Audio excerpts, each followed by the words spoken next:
Well, welcome to Flying Can Ranch in Athens, Texas. So I'm going to show you something. I have, let me lay this down here so you can kind of see what I'm doing. I've got two pellet rifles that are on the floor here. They're pretty much identical if you look at them.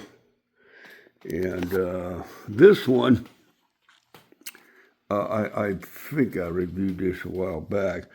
There is literally no markings on it, and it's but if you look at the way the sights are set up, this one also has like a metal thing around the post, the front sight, and they're non-fiber optic.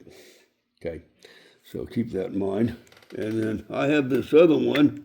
I think I reviewed it. Very, very similar construction. I got a metal trigger. Up here, the sight is fiber optic, and it appears to be around wrapped up in plastic. I guess I did mark that up a little bit. I fell off my bucket the other day, so I kind of scratched the stock up, but I can fix that. But they're pretty much the same. The problem is neither one of these have a scope stop. So what I did is I very carefully drilled this out. And I had I'll show you what I'm doing here. I didn't want to use this one because you actually have to drill a hole in, all the way through to the other side on the Chinese version. I think that's what the other one is. I don't want to do that because I was actually hitting with open sights with it. And I've had that laying around for a while. But this one had more of a pointed, let's see if that'll focus right there. So I was able to score, put this on there pretty tight and get that tightened on there pretty good. And so I made this, very carefully drilled this out to make me sort of a scope stop right there. So that pin ought to drop right in and hold that in its place. I tried this on the Chinese one, but I can score it. But once I tighten that up so far with the pin, then it pops it off the rail right here, and that's kind of common with these Chinese air rifles. So I'm going to try putting the scope back on the what do they call this thing? It's I just threw that off my lap. I'll find it. It was this model right here, and I believe I reviewed this. I did a bunch of underlever cockers, but we're going to, because I put one on this, on here, but it was moving on me. The scope was actually moving on me. I have another Isaazon that I think I did review, but it's got a little safety that you got to flip the hammer back, so I don't think I reviewed this one. But we're going to put it back together and put the scope on it and dial it up. It should be pretty much dialed in, and then we're going to see if it creeps on me anymore. And I thought about making a metal thing and just drilling it out here and then tapping that in because I have the tools to do it, but I really didn't want to mess with that for the time being. My girlfriend's off in San Antonio right now taking care of some business, and this is a good day to do that. And so I'm going to slap this thing back together. I'm losing a little bit of light, so I probably won't be able to try it out, but maybe later on tomorrow or Friday, I don't know. I've got so many things that I've got to review. I've got several of them laying around here, but I've been busy and it's been hot, and my mower got up the other day. I went to a gun show over there in Mesquite and bought me a nice little front opener, and that seems to be working pretty good.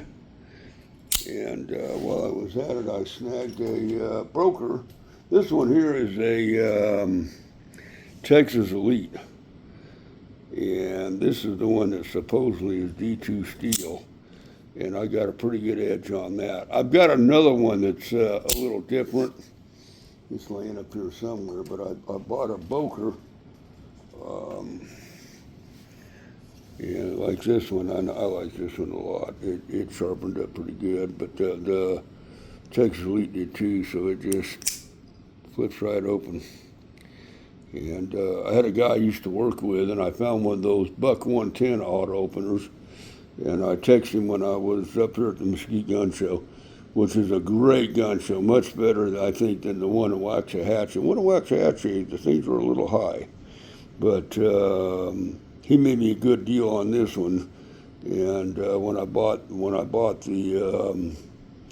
Buck 110 for the coworker, he paid me for that. He's real happy with it. He wanted one real bad. So, but I texted him, but he didn't text me back till I was, all the way back in town. So I just went up with her, and she dropped me off when she sings and acquired the church up from Mesquite.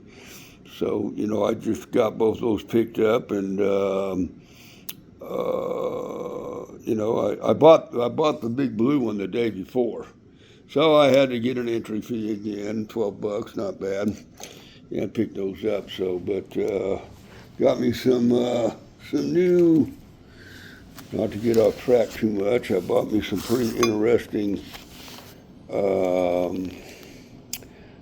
I've already tried these. They say they're a 1065 carbon steel throwing knives. I've got several of these laying around. I tried these out the other day. I'm going to paint these handles sort of an orange color so I can find them, and then I've got to de-edge this because these have a pretty good edge on them, and when you got a throwing knife, the only thing you want sharp on there is up there at the front.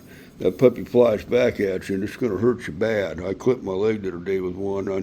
I didn't get it like go into the emergency room, but wake up. So I've been kind of getting back into that again. I've just been doing, since I retired, I've been doing crazy stuff, and I got up this morning and I was really wanting to take the Gold Wing out for a run, but my nose was running, my eyes were watering, all this stuff in the air, and threw the belt off my riding lawnmower, so I got to ride it down the road here and get it fixed and find out what happened to it. I mean, it just ate the belt right up, and see what we can do to get it up and running. Then I have another one. I'm going to take it down there, because I'm going to tell you what, boys, I just turned 68 last weekend, and I'm getting too old to be rolling around the ground and ants chewing on me and all that kind of stuff.